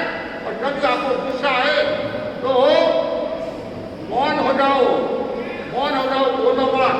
जैसे बाप ने अपनी बेटी को कहा था बेटी ये मैं तुम्हारे को एक दवाई देता हूँ, दवाई देता हूँ कि जब तुम्हारी सासू तुम्हारे को खुश कह दे, तुम्हारी ननद तुम्हारे को खुश कह दे, तुम्हारा पति या तुम्हारा ससुर तुम्हारे को खुश कह दे, उसमें सरकार तुम्हारे को दवाई देना है। और दवाई लेना है दे और घर का माहौल बदलता बदलता। ये दवाई कड़वी है, ये दवाई क्या है, कड़वी है। और दूसरी बात है ये दवाई को मुंह में रखना है, नीचे नहीं उतारना है। जब तक समाधान नहीं हो तब तक मुंह में रखना है। तो बेटी बोली पिताजी ऐसा क्या होता है क्या, दवाई लेने से क्या घर की समस्या का समाधान होता है। अरे एक बात मेरी भी तो सुन ले, मेरी बात सुन ले और प्रयोग करके देख इसमें नुकसान क्या, नुकसान तो कुछ ही नहीं है। ससुराल गई और चाची जी बोले महारानी जी आगे है, क्या महारानी जी आगे हैं और न जाने क्या क्या चमत्कार दिखाएगी। अब एक माँ बोलती है तो साथ में बेटी भी बोलती है, देवरानी भी बोलती है और भी बोलने लग जाते हैं और पूरा रेडियो शुरू हो गया। और जैसे ये महारानी शब्द का प्रयोग किया उसको आया मन में गुस्सा, मन में अटल नहीं गए। मेरे बाप ने कहा दवाई लेना, दवाई लेना, प्रकार शीशी खोली और दवाई पी, लेकिन नीचे नहीं उतारी। अब सासू जी भी बोल रहे हैं और भी बोल रहे हैं और वो तो बोल ही नहीं है। और आप जानते हैं सामने वाला व्यक्ति बोल रहा है और आप मौन हो जाओ तो वो स्वतः ही शांत हो जाएगा, स्वतः ही शांत हो जाएगा। तो कुछ समय के बाद में कहानी को लंबी है, विस्तार कर सकते हैं। तो कुछ समय के बाद में घर का वातावरण बदल गया और बहू भी बेटी भी देखने लगी कि मेरे बाप ने जो चमत्कार तो मेरा घर नरक में था अब वो स्वर्ग में हो गया। और मेरी सासू मुझे घर से निकालना चाहती थी और वही सासू ने मुझे घर की क्या चाबी दे दी, तिजोरी की चाबी दे दी। एक चमत्कार किसका, दवाई का। और दवाई कुछ नहीं थी, न तो हो कोई घोड़ी की दवाई की और केवल शरबत का मुंह में रख दूँ और मुंह में रखेगी तो बोला नहीं जाएगा, तो मामला ठंडा हो जाएगा। तो ये कहना है घर को इतनी शक्तिशाली बनाना है, विरासत को सुरक्षित रखना है तो सहनशीलता। और दूसरी जो बात बताई है वह है विनम्रता। झुक जाओ, गमे तो प्रभु ने गमे। सासू ने कुछ कहा, बाप ने कुछ कहा, बस इसके अलावा कुछ नहीं कहना। और तेरापन धर्म की व्यवस्था है। आचार्य ने कुछ कह दे, आपकी गलती नहीं है, आचार्य ने कुछ कह दिया, पैर के अलावा कुछ नहीं बोलना। आपको पता होगा और तेरापन धर्म संघ के वरिष्ठ संत भी है मुनि केसरी मरी संत, अच्छे संत, बड़े संत। और आकर किसी ने संतों को कहा, मुनि चंपालाल स्वामी को कहा, लाडू के लिए चंपालाल स्वामी कि जाओ संत क्या कार्य है निरीक्षण कर जाओ। वो कोतवाल कोतवाल की। कोतवाल का काम होता है निरीक्षण करना, संत क्या करे हैं, स्वाध्याय करे हैं या और कुछ करे हैं, बातें करे हैं, धब्बे मारे हैं, क्या करे हैं। तो वो चंपालानी समय गए और सब निरीक्षण करके आए और बोले, तुलसी से कहा, बोले केसरी मणिरानी चाय पी रहे। क्या कहा? केसरी मणिरानी चाय पी रहे हैं। और जैसे ये कहा और बोले तुलसी पे, बोले तुलसी पे, वो भी अनुशासन मास्टर के और तत्काल केसरी मणिरानी को बोला। जब भी भूखे से वो बड़े थे, भूखे से बड़े थे और बोलाया, केसरी मणिरानी बंदा की बनवा, आपने बिना आज्ञा चाय कैसे पी ली? आपने बिना आज्ञा चाय कैसे पी ली? आपको एक एकाशना का दंड, एक एकाशना का क्या, इसके अलावा कुछ नहीं। मामला आया गया हुआ, बाहर आ गए, गंदगी तो सब तरह के होते हैं, जैसे विचेता ने कहा नहीं, देख को जो भाषण ऐसा दिया, ये ऐसा दिया, ये ऐसा दिया, ये ऐसा। हमारे गंदगी तो तरह तरह के होते हैं, कोई सत्यधारी, कोई मोटधारी, किसी ने 5 मिनट गत मारी, कहर में सोना भाई साधो, खोपड़ी खोपड़ी मत डाली। अलग अलग खोपड़ियाँ होती हैं, कोई हरियाणा के होते हैं, कोई पंजाब के होते हैं, कोई राजस्थान के होते हैं, अलग अलग। लेकिन जिन शासन में शिक्षित होने के बाद में हम सब एक है, सब एक है। लेकिन वैचारिक मतभेद तो हो सकता है, कोई बड़ी बात नहीं है। तो संतों ने क्या हुआ, महाराज क्या हुआ, महाराज क्या हुआ? कुछ नहीं हुआ, थोड़ा कुछ तो हुआ, घर्षण हुई, आपको बुद्धे ने याद किया। तो उन्होंने सहज सरल भाषा में कहा, बुद्धे ने मुझे एक एकाशना का दंड दिया। इस बात का चाय पीने के उपलक्ष्य है। तो आपने चाय पी, चाय तो मैंने नहीं पी, तो फिर दंड किस बात का, दंड किस बात का दिया? आप क्या कर रहे थे? मैं तो गर्म पानी पी रहा था। क्या कहा? मैं तो गर्म पानी पी रहा था।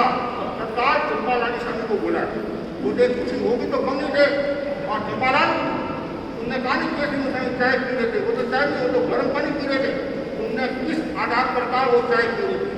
मुझे मैं अंदर तो गया नहीं, बाहर से देखा वो भाप निकल रही थी, वो भाप निकल रही थी।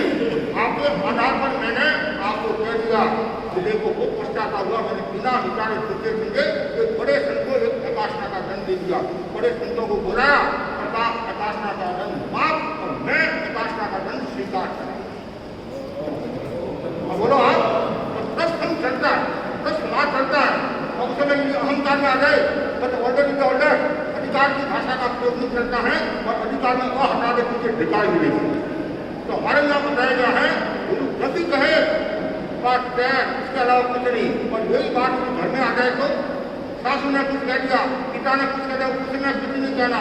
मैं प्रवचनों में कहता हूँ, सासू ने कुछ कह दिया, आवेश में आता, उसमें वो मौन रे, आपकी गलती नहीं है, इतनी मौन रहो, तो उसकी मूल अवस्था में आ जाए, सभा में आ जाए, उसमें जाकर अर्ज करो, सासू जी ये बात ऐसे नहीं है, ऐसे है। सासू जी को बोध होगा, वो खुद पश्चाताप करने लगे। तो हम हमारी विनम्रता क्यों होए, अहंकार की भाषा का प्रयोग क्यों करें? अरे मेरी तो गलती है ही नहीं है, इस सासू ने मुझे कैसे उत्पादन दे दिया, अब सासू ने मेरे को उत्पादन दिया है, अब मैं सासू को पानी पिलाऊंगी। इनका जवाब उनसे नहीं, पत्र से दूंगी। तो घर में क्या द्वार दीवारें हो जाएगी, द्वार दीवारें हो जाएगी। तो अपेक्षा है घर को स्वर्ग में बनाना है, घर को शक्तिशाली बनाना है और विरासत को सुरक्षित रखना है। तो हमें विनम्रता की साधना, विनयवान बनो। यदि किसी को पालना है, पालने की व्यक्ति जो शक्ति है वह है विनम्रता। झुक जाओ, झुक जाओ, झुकने में मजा है, ये तो सजा है, सजा है। हमारे आचार्य ने ये बहुत महत्वपूर्ण बातें बताई है। सहनशीलता, दूसरा है विनम्रता और तीसरा पता है सामंजस्य। सामंजस्य जरूरी है, एक दूसरे के विचारों का सम्मान करना, एक दूसरे के विचारों का आदर देना। और कभी सासू बीमार होगी, उसमें बहू का नैतिक कर्तव्य होता है कि समय पर सेव करना, सामंजस्य का भाव। और उसमें यदि कहते नहीं मैं बीमार हुई, तब सासू जी ने तो ध्यान दिया ही नहीं और अपने पीले चली गई, अब मैं भी मेरे पीले जाऊंगी, तो क्या होगा? बिखरा हो जाएगा, विघटन आ जाएगा। उसमें सामंजस्य बैठाना, जब तक सामंजस्य नहीं होगा तो व्यवस्था में सुधार नहीं होगा, और व्यवस्था में सुधार नहीं होगा सत्य की प्राप्ति नहीं होगी, और सत्य की प्राप्ति नहीं है तो घर में आनंद नहीं है, परमानंद नहीं है। तो अपेक्षा है सामंजस्य का भाव। ठीक है, घर है, परिवार है, वहाँ 19-20 की बात होती है, ऐसा कोई घर नहीं है कि जहाँ 19-20 बात नहीं होती है। और जरूरी नहीं है कि सब आपके विचार मिले, जैसा सब कहे वैसा वो एक यकीन नहीं है, जैसा मैं सोचूं वैसा सब करे ये होने वाला नहीं है। इसलिए सामंजस्य जरूरी है, और जितना सामंजस्य होगा उतना ही अच्छा होगा। घर में शांति होगी, परिवार में शांति होगी, और घर स्वर्ग में हो जाएगा, और हमारी जो विरासत है वो सुरक्षित रहेगी। चौथी जो बात बताई है बड़ी सुंदर है, स्नेह। आचार्य महाप्रभु जी फरमाते थे अनुशासन सामिक, समय समय पर देना, सामिक अनुशासन सामिक, वत्सलता शासा, स्नेह शासा, हमेशा स्नेह बांटो, प्यार दो, तो उन्हें गति भी कर दी, और छोटी बहू को क्या कहना, बेटी कोई बात नहीं, आगे से ध्यान रखा। अब देखो आप, और उस समय यदि आप बहू को डांटते हैं, फटकारते हैं, इंसल्ट करते हैं, बड़ी परिस्थिति में उनका अपमान करते हैं, तो बहू के मन में स्नेह का भाव वो खार आ जाएगा, और जहाँ खार है वहाँ खूंखार मतलब उग्रता बढ़ेगी। इसलिए स्नेह बांटो, प्रेम बांटो, इतना स्नेह जैसे कहानी चेहरे पर मुस्कान का भाव हो, चेहरे पर एक मधुर मुस्कान मिटा देती है 100 कोस की थकान, एक मधुर मुस्कान मिटा देती है 100 कोस की थकान। जब हम बूढ़े के दर्शन करने के लिए जाते हैं, 5 वर्ष से जाते हैं, 6 साल से जाते हैं, और जैसे ही हम दर्शन करते हैं तो दूसरी सिर पर हाथ रखते हैं प्रसन्नता के साथ, और स्नेह बांटते हैं, स्नेह देते हैं, संतोष सिखाता है, सबके आनंद है, इतने में हम राजी हो जाते हैं, और गुरु जी की नजर क्लियर हो जाए, सही हो जाए, तो हम सोचते हैं दाग में काड़ा है, कहीं की हमारी घटती हुई है, नहीं तो गंगा नाया तो दाग में काड़ा। मतलब कितना है तो स्नेह बांटना जरूरी है। आज ये सारा वातावरण जो है ये प्यार का भूखा है, स्नेह का भूखा है, धन का भूखा नहीं है। आज वर्तमान में इतनी समस्या नहीं है, जितना आप दहेज की बात करते हैं, दहेज की इतनी समस्या नहीं है, जितनी समस्या है असली क्षमता की, अहंकार की, सामंजस्य के अभाव की। उसमें आप स्नेह बांटते जाओ। उदाहरण के लिए गोविंद शास्त्री ने कहा कि मैं 2 दिन के लिए तीर्थ जाना चाहता हूँ, आपके अनुकूलता हो, तो उसमें वो शास्त्र का मन नहीं है, घर में काम है, फिर भी शास्त्र को क्या कहना, जाओ कोई बात नहीं है, प्रेम के साथ जाओ, स्नेह उदेर से कहा कोई बात नहीं, 2-3 दिन की 3 दिन रहना। फिर आप देखो वो 3 दिन नहीं रहेगी, 2-3 दिन नहीं, और 1 दिन से वापस जाएगी। और आप यदि कहेंगे नहीं सुबह जाए शाम को वापस आना है, तो तुम्हारा पापड़ हो जाएगा। और पापड़ में क्या डालते हैं, खार डालते हैं, तो उसके मन में भी वो खार आ जाएगा, तो सारी जिंदगी वो भूलेगी। जब आप सासू में कोई समस्या आती है तो उसमें बहू का कर्तव्य होता है, बहू के कोई समस्या आती है उसमें सासू का कर्तव्य होता है, घर परिवार का कर्तव्य होता है। नहीं जैसे बच्चा दुकान देरी से आया, बच्चे 8 बजे उठते हैं, 9 बजे उठते हैं, 10 बजे उठते हैं, और बाप ड्यूटी चला जाता है, और बेटा देरी से पहुंचा, तो उसमें यदि बाप अग्नि की वर्षा शुरू कर ले, क्रोध शुरू कर ले, तो क्या होगा, नुकसान होगा, उसके अलावा कुछ नहीं होगा। और वो कोई बात नहीं, बेटा आगे बैठ, और फिर अवसर हो कि बेटा तुम आज 9 बजे आया है, लेकिन 8 बजे आए तो कैसा रहेगा, 8 बजे आना शुरू कर दिया, यदि तुम 7 बजे आएगा तो कैसा रहेगा, 7 बजे आना शुरू कर दिया, 6 बजे आएगा तो कैसा रहेगा, हमारी बहुत अच्छी कमाई होगी, बहुत अच्छा धंधा होगा, लोग हमारे ज़्यादा संपर्क में आएंगे। फिर आप देखो पहले यदि पत्थर मारते हैं तो फिर वो पत्थर ही होता है। पहले यदि आप प्यार स्नेह से करोगे तो ये काम हो सकता है। और आगे बताए घर को यदि मजबूत बनाना है और घर को खंडित नहीं करना है, घर को विकसित करना है, तो उसके लिए महत्वपूर्ण जो संदेश दिया गया है वो है समझौता कर लो।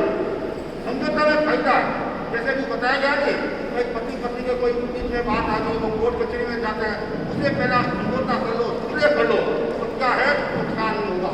आज हमारे जैन परिवार के लोग ऐसा सुनने में आता है, जब लोग भी कहते हैं महाराज बड़ी जाति के तलाक की नौबत जा रहा है, बड़ी जाति जो जैन समाज है या ऊंची जाति के जो लोग हैं उन घरों में ये समस्या जो आ रही है, तलाक की इतनी समस्या आ रही है, इतनी समस्या, यदि महाराज वो यदि समझौता कर ले तो ऐसी नौबत नहीं आती है कि कोई समझौता करने के लिए तैयार नहीं है, कोई झुकने के लिए तैयार नहीं है। हम तो केवल झुकाने वाले हैं, झुकने वाले नहीं हैं। और यदि समझौता हो जाता है तो समस्या का समाधान हो जाता है। आपको पता होगा तुलसी के समय एक बहुत बड़ा भूचाल आया था,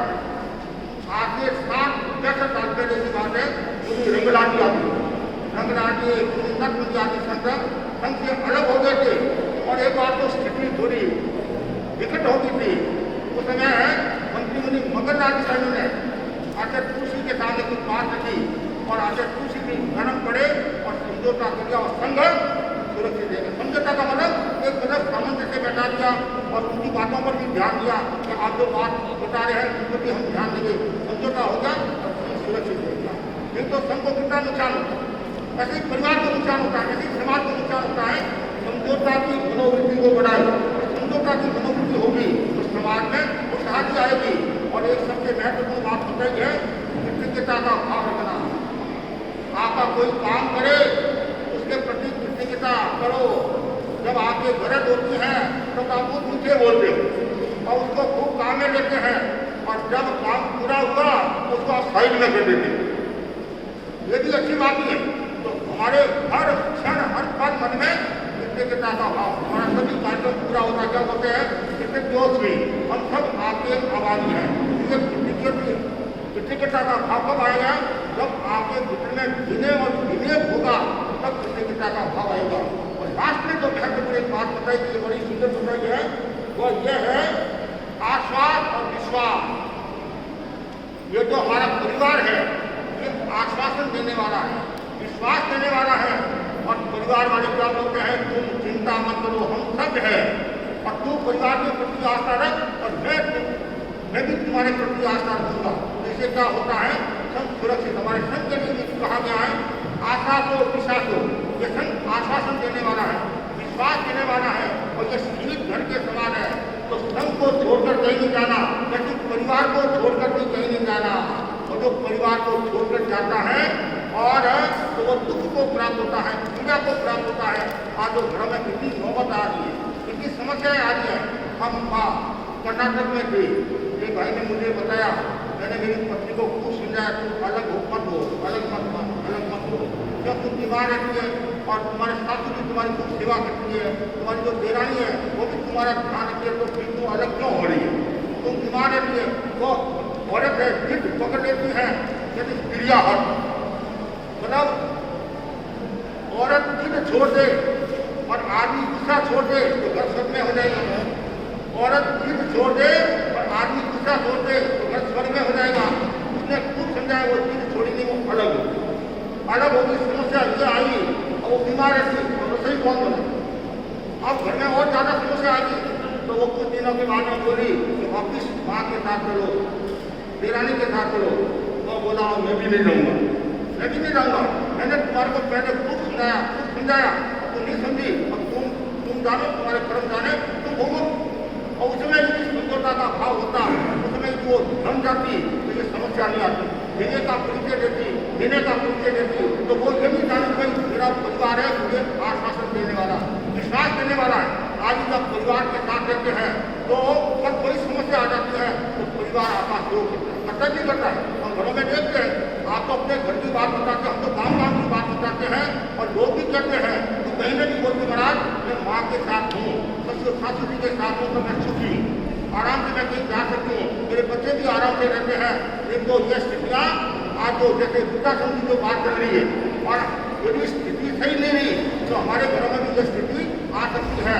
तो मैं ये परिवार जो आज सेमिनार के बारे में मैं इतना ही कहना चाहता हूँ, सभी आप आराम से रहे, प्रेम से रहे, त्योहार से रहे। और उसके लिए क्या करना, भाषण तो मैंने भी दे दिया ना, आपने भी भाषण दे दिया। और परिवार को संगठित कैसे रखना, परिवार को मजबूत कैसे बनाना, तो उसके बारे में बताया गया है। समय समय पर गोष्ठियाँ करना, मतलब एक साथ में बैठना और समस्याओं सुनना। और जो घर का मुखिया है, जो नेतृत्व करने वाला है, वो उनको समाधान दे। तो फिर आगे को हम हमारे सुनने में आता है, घरों में जो सदस्य है आपस में बात करते करते भी छः ना होगी। आज ये स्थिति महाराज, आदमी दुकान से घर आता है और सबके अलग अलग कमरे, यहाँ तक सुनने में आया है औरत का अलग कमरा और आदमी का अलग कमरा। और बड़ा परिवार को 4 सदस्य होते हैं तो वो दिन भर अपने मोबाइल में रहती है और वो अपने भर मोबाइल में रहती हैं, तो आपस में प्रेम बातचीत भी नहीं होती है। और प्रेम बातचीत नहीं होगी तो संबंध कैसे जुड़ेंगे? आज हम क्यों संत हैं और यदि हम आपस में बात नहीं करते हैं तो संबंध कैसे जुड़ेगा? और परिवार में आके आपस में बात नहीं करते तो संबंध कैसे जुड़ेगा? क्या करना, गोष्ठियाँ करना, समय समय पर गोष्ठियाँ करना, उनके सुख दुख की बात सुनना, और साथ साथ में ऐसा भी बताया गया है एक समय साथ में भोजन करना, एक समय साथ में भोजन और भजन। संसारी की भोजन की बात करते हैं और हम भजन की बात करते हैं। एक साथ में हमारा फिरो और साथ साथ में घर में यदि करे हो, घर में अशांति हो तो क्या करो, चारों दिशाओं में एक एक लोग का पाठ करो। पहले 8 मकानों को बोलना, सुना 8 मकानों को बोलना, पूरे से शुरू करो। 8 मकानों पर 1 होगा, फिर दक्षिण पश्चिम और उत्तर, 8 मकान 1 होगा, तो घर का वातावरण बदल जाएगा। एक है ओम ह्रीं श्रीं नमो लोहे सब सावरम, इसका जाप करो। और साथ साथ में क्या करना है, गुरु का दर्शन करना। गुरु का दर्शन करने से क्या होता है, गुरु की शक्ति मिलती है, उससे ऊर्जा मिलती है, तो घर का वातावरण शांत हो जाता है। जैसे एक भाई आई दर्शन करने के लिए, मैंने कहा जल्दी कैसे आ गई, क्या खास से झगड़ा हो गया, तो मैंने कहा संतों के दर्शन करूँ, मन में शांति। तो ये क्या है, एक शांति का दरवाजा, एक शांति का स्थल है। तो ऐसी कोई भी बात हो जाए आप संतों से, और एक महत्वपूर्ण बात बताना चाहता हूँ, बहनों को विशेष करना चाहता हूँ, आप घर की बात पीहर में नहीं करे, ये ध्यान रखना, घर की बात पीहर में नहीं करना। और माताओं को कहना चाहता हूँ, आप अपनी बेटियों का पक्ष मत लो। आप तो ये स्थिति है, अभी ससुराल सुनती नहीं है, और पहले फोन कर देती है, भाई तुम्हारे को सासू ने चाय पिलाई, पर तुमने कौन सी पिलाई। अरे उनको घर में जाने दो, आप ये शिक्षा दो, और तू यहाँ मेहमान के रूप में है, वो मेहमान है, उस घर की तू सेवा करना, उस घर को संस्कारी बनाना, उस घर को चरित्रवान बनाना, उसके पहले तू संस्कारी बनना। ये भाव होगा तो आपका काम अच्छा हो सकता है। तो आज ये प्रांतीय सभा के तत्वाधान में महत्वपूर्ण कार्यक्रम, पश्चिम उड़ीसा से काफी क्षेत्रों के लोग आए। हमारे प्रांतीय सभा के जो अध्यक्ष मुकेश जी हैं, और मुकेश जी ने भी बहुत मेहनत की, पूरी टीम ने मेहनत की। शुभंकर को संयोजक बनाया गया था, उसने भी मेहनत की, और यहाँ मयंक और अनूप आदि ने भी मेहनत की। मतलब प्रांतीय सभा के जितने भी पदाधिकारी हैं, और मेरे हिसाब से उन्होंने मेहनत की है अपने हिसाब से, और मेहनत की तो ये परिणाम है आज इतनी अच्छी उपस्थिति हुई है।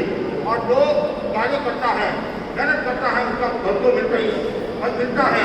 तो मैंने इनको ये कहा, जब तक आप व्यक्ति से संपर्क नहीं करोगे तब तक कोई कार्य संपर्क नहीं होगा। आज का जो मैसेज है कुछ होने वाला नहीं है, वो समय गया नहीं। आप व्यक्तिगत बात करोगे, कार्यक्रम मैंने इनको इतना कहा है, आप यदि एक कार्यक्रम ही कराओ और एक ठोस होना चाहिए, जो हो आपके अध्यक्ष के कार्य को लोग याद करते रहे, ये अच्छा कार्यक्रम हुआ था। 25,000 से ज़्यादा रुपये बोलते हो, उससे अच्छा है 100 हाथ का एक कुआ खोलो, तो क्या पानी निकल जाएगा। और 25,000 को श्रम तो इसमें हुआ, उस हाथ का मेरा कुछ नहीं। इसलिए आप थोड़ा काम करो, ठोस काम करो। मुझे ऐसा लगता है उनकी मेहनत आज रंग आई है। और हमारे जो गौतम जी चौरसिया और गौतम जी चौरसिया के बारे में आप जानती हो, पश्चिम उड़ीसा में पहले जो आयुर्वेद भी है, और हमारे एक पुराने परिचित है, नए परिचित नहीं है। एक तो जैन श्रावक है, तेरापुरी श्रावक है, आगे तुलसी के भक्त, महापुरुष जी के भक्त, महात्मा जी के भक्त, और भिक्षु स्वामी रोम में है। तो पहली आत्मीयता हमारी यही श्रावक के नाते, साधु के नाते, ये इनके गुरु और हमारे गुरु एक है। जैसे भाई आया था, कोई बड़ा आदमी आया था, मैंने कहा गौतम जी के गुरु और हमारे गुरु जी एक ही। हाँ, इनके गुरु और हमारे गुरु एक है, इसलिए आत्मीयता। दूसरी बात है, मेरा बेंगलोर चातुर्मास था, हैदराबाद चातुर्मास था, उसमें भी इनको अपने याद किया तो ये आए। अब दशहरा में गुरुदेव का चातुर्मास था, मेरा महिला मंडल का बड़ा कार्यक्रम था। मैंने गुरुदेव को निवेदन किया, गुरुदेव आपकी आज्ञा हो, मेरी इच्छा है, गौतम जी अच्छा बोलते हैं, उनको काफी अनुभव है, और आप गाँव को भी गुरुदेव ने आज्ञा दी। अभी हैदराबाद में भी आए तो मैं तेरा प्रोफेशनल की मतलब लोगों को सेवा करा रहा था। आप भी मुझे आकर बैठ गए और काफी देर तक चर्चा में भाग लिया। मतलब इतने सहज, इतने सरल, सादगी में इनका जीवन है, और इनके जीवन में अनेक उतार चढ़ाव भी आए, अनेक कष्ट भी आए, लेकिन भिक्षुता, एक गुरु धर्म कारण तो आज कहाँ से कहाँ पहुँचे सामान्य व्यक्ति एक आज हाई कोर्ट का जज सामान्य बात है और संभव के 13 पुल के इतिहास में संभव के 13 पुल के इतिहास में पहला मौका है हाई कोर्ट का जज एक बात को नहीं चले जाओ। और ये सौभाग्यशाली है, इनको परिवार भी अच्छा मिला, इनकी माँ भी धार्मिक थी, जैसे का पिताजी का केस समाता कोई बात नहीं, लेकिन एक माँ इतनी ठंडी है तो घर को ऐसा कहा जाता है एक माँ 10 बच्चों की परवरिश कर सकती है, एक माँ 10 बच्चों की परवरिश कर सकती है, 10 बच्चे मिलकर एक माँ बाप की सेवा नहीं कर सकते। आज ये शिक्षा बन रही है, अपेक्षा है कि जिस माँ बाप ने आपको गोद में खिलाया, जिस माँ बाप ने आपका जैसा धोया किया बड़ा किया, और उस माँ बाप के बारे में आप फर्ज सोचते हैं और माँ बाप के बारे में हितैषी की बात करते हैं, तो समझना चाहिए आप पुत्र नहीं हो, इसलिए अपेक्षा है आप अपने कर्तव्य का निर्वहन करें और माँ बाप को समाधि पहुँचाने की कोशिश करें, और जो माँ बाप को समाधि पहुँचाता है आध्यात्मिक सेवा करता है तो उसका भलाई भला होता है, ये आनंद है। कभी भी आपके मन में नहीं आना चाहिए कि मैं शास्त्र से अलग हो जाऊँ, आगे का नानी का घर है तो आपको कोई बातें मिल जाएगा, कभी मन में नहीं आना चाहिए कि मैं माँ से अलग हो जाऊँ। और कुछ लोग क्या कहते हैं बाप मेरे साथ रहता है, अरे मेरे बाप मेरे साथ नहीं रहता है, ये बोल मैं बाप के साथ रहता हूँ, यदि ये भावना है तो समझना चाहिए आपके बुद्धि में इंसानियत है, आपके बुद्धि में विनम्रता का भाव है। ये छोटी छोटी बातें हैं, कभी कभी समय आएगा और बताएंगे, लेकिन आप आज लास्ट में 3 शब्द दे रहा हूँ आपको, 3 शब्द सम दम और धम देना है। सम का मतलब उपशम की साधना, दम इंद्रियों का दमन, धम मतलब क्षमा करना, श्रम दम हम 3 की साधना करो। ये 3 महीना का हमारा पैकेज है, यह शुरू है।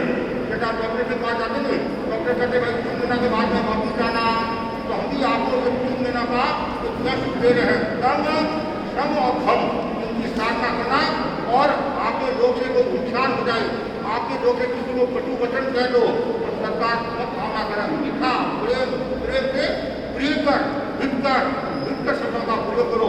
जो काम पैसों से नहीं होता है वो काम लोग मीठे बोल से हो जाता है। इंद्री चाहता है आज पापड़ बना दे, इन्हें कहा बना दो। पड़ोसी ने सुना कि शास्त्री जी ने बहू को कहा है कि पापड़ बनाना, तो बहू ने स्वीकृति दे दी है, तो पड़ोसी ने कहा बोलते अपनी बहू को इंद्री आज पापड़ बनाना है तो तेरा पापड़ हो जाएगा। अब बोलो क्या अंतर है, एक मीठा एक बड़ा।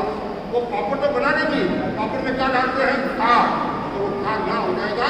तो हमें क्या करना है, केवल ऊपरी व्यवहार नहीं निभाना है, केवल हस्त मिलन नहीं करना है, हृदय मिलन करना है। जिस दिन हृदय मिलन हो गया तो उस दिन आपका जीवन सार्थक हो जाएगा। और ये जो पुस्तक है, और इस पुस्तक में इतनी अच्छी अच्छी बातें हैं, समय की सीमा है, इतनी अच्छी घटनाएं हैं। आप शांत सहवास के 9 सूत्र इनको आप पढ़ो और आपके घर में लागू करो तो घर स्वर्ग में हो जाएगा। छोटी छोटी बातें हैं, छोटी छोटी कहानियों के द्वारा समझाया गया है, महत्वपूर्ण किताब है।